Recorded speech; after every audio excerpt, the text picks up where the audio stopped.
Most Alla Prima painters put the painting away and then they layer it later, which cancels out the reason for doing it. Alla Prima means that you design it, you draw it, you color it, all in one shot. There's no mistakes, there's no layering, there's no correcting. Alla Prima means as it goes on correctly and it's done. So we're going to set this painting up, and within each stroke, and to develop it, you see the painting come to a conclusion. Now, if I make a wrong move, we will have a conclusion of mud. I visualize the surface, which is my approach to Alla Prima, because that's how I start most canvases. There are many painters that used it to start a canvas. Rembrandt was one. He used every technique as he painted the painting. He was one of those that would use Alla Prima, put it away, let it dry, bring it out, layer it, correct the drawing, bring it out, do another wet and wet, glaze. Rembrandt was known to do 13,000 drawings. Only 4 had anything to do with his painting. So my question was always the same. Why did he draw so much? To understand, to reinvent, to move away from the idea of copying to creating. And that made him very special. Tintoreno set up small wax figures and ran light across them so he could see the movement of shadow and light hitting those figures, and then he would draw from them. So when he went to the canvas and composed a battle scene, he had already visualized the idea. Now, all Alla Prima is controlling your color. Now, I'm going to work with rather insane. Medium yellow, cadmium orange, and viridian green. Those are the 3 colors plus white. Now the reason I did that because I'm always working either with 2 warms and a cool or 2 cools and a warm, but I also chose a palette that I could intermix these and I won't get mud, I'll get another color. I can also mix them to get a tone that I want with white, so I can play. So all of these are kind of elements that you play with now in the orange, because orange as a pigment is a dead pigment.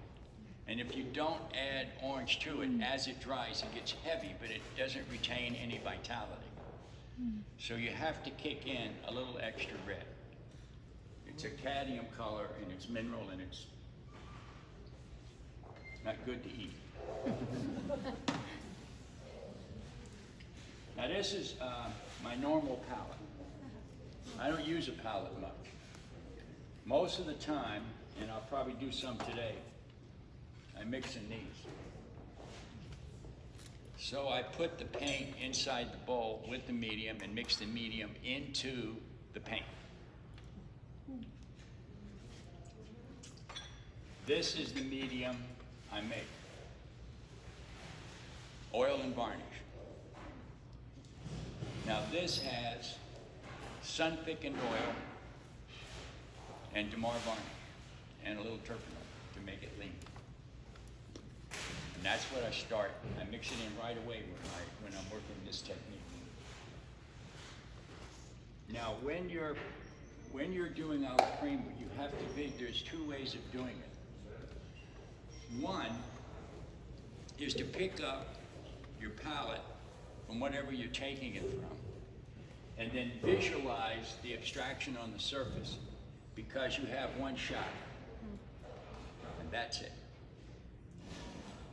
There's no correcting. It means you have to know what you're doing. I know that's terrible. But every once in a while, clarity must come.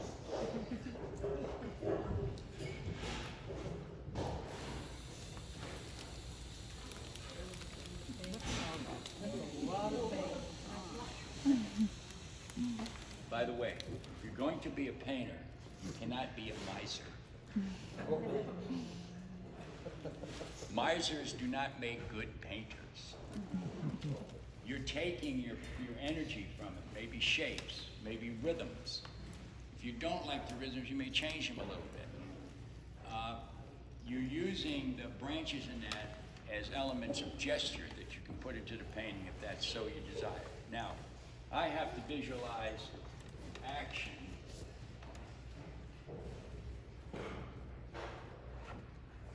About there.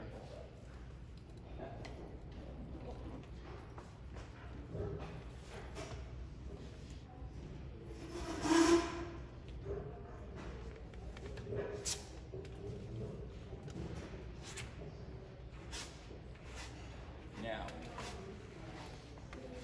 so that's it, we can go home now.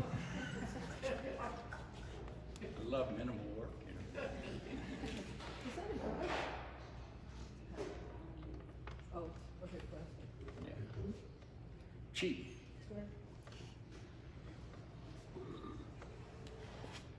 Okay, that's running my line, my horizontal line. Play with a scale. I decided normally I run things at the top and make the bottom, make everything work vertically. This time I thought I'd do it in reverse just to make it more difficult. That way it's not as boring. Now the other hand, what I want to do is I want to run a gesture line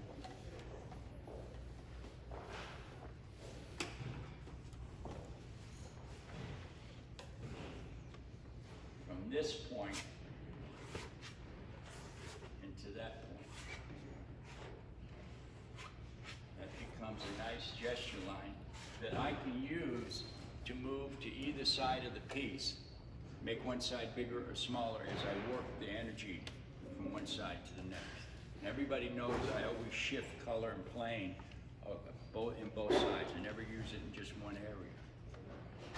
So as I'm looking and working with stuff, I'm playing around with the idea of what makes a real abstraction from a concrete concept. And basically what makes it is your rhythm, your temperament, your sensibility, what you choose to do. The only fundamental alikeness that all of you should have is the structure that holds it together.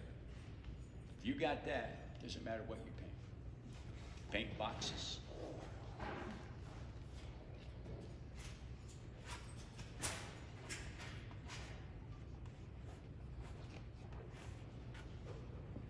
Now, a lot of time, where you see me put yellow, there's going to be some green.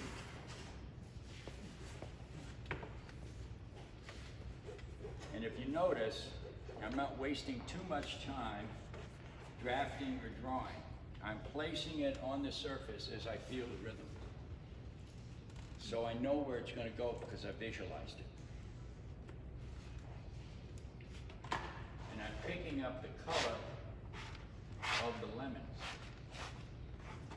and using it. Then comes a little crazy. Where's my crazy stuff? I love crazy stuff. Now we're going to say, okay, what if? Well, we'll do a what if thing. Orange.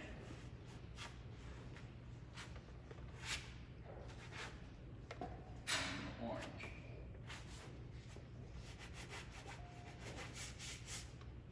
Now, as I'm working this, you can see why I chose this palette.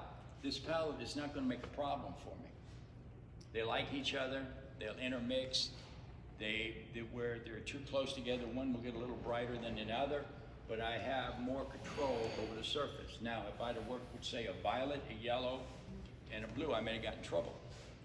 Because violet would start intermixing with things and making mud. And since I'm not stupid, I didn't do that. Okay, now, just a little bit to annoy the surface a little. I haven't gotten into the green yet, but the green she's a coming.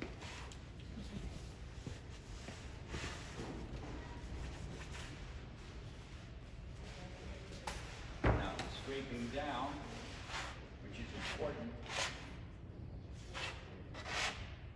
because it's help you reduce things and change the position of color as you're working.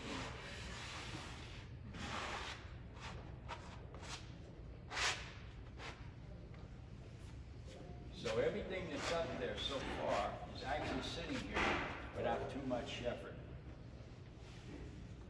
But I'm trying to create a compositional rhythm that almost has a sound. I want to feel the rhythm of all of that rather than the chaos.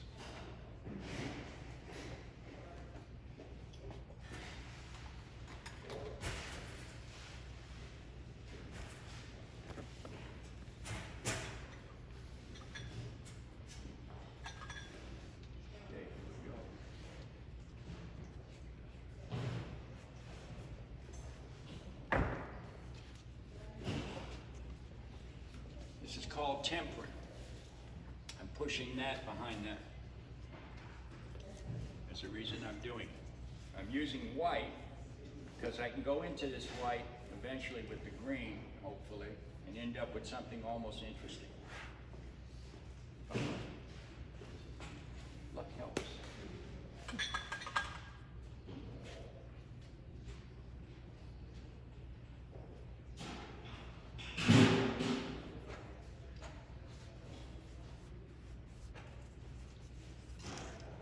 This is going to go quickly because it's too strong for the bottom of the painting. Right now, we'll make my surface.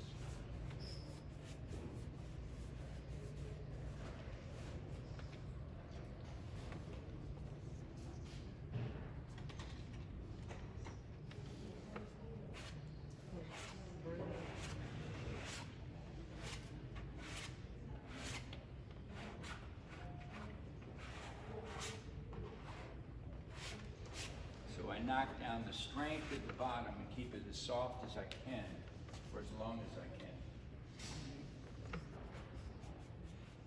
The most difficult part of the painting is the bottom going up. Now I had a friend who used to start at the middle and work in all directions. But then he had equal parts all the time. Then I had another friend that worked at the bottom and worked up. I work from the top down. If you notice, I start at the top and make a division. That gives me more control, I think, the entire surface.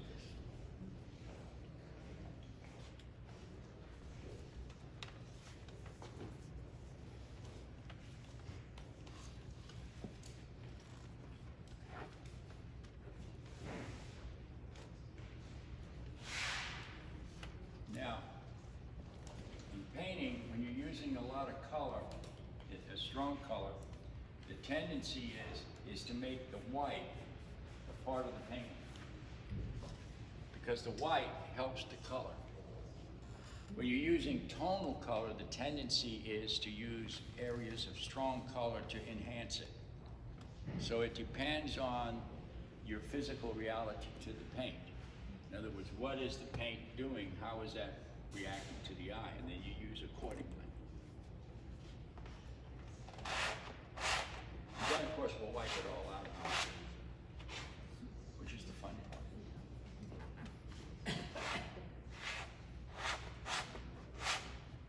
Now, the trick that I've always found when you're working in a method like this is to keep your paint relatively thin. It looks heavy, but it's not. You can almost see the canvas through the purpose. You want to keep it thin and build it if you decide if you're not going to wipe it down or tone it out or gray it out to make it settle.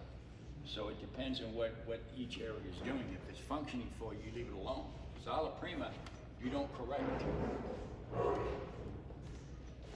You can change, but you don't correct.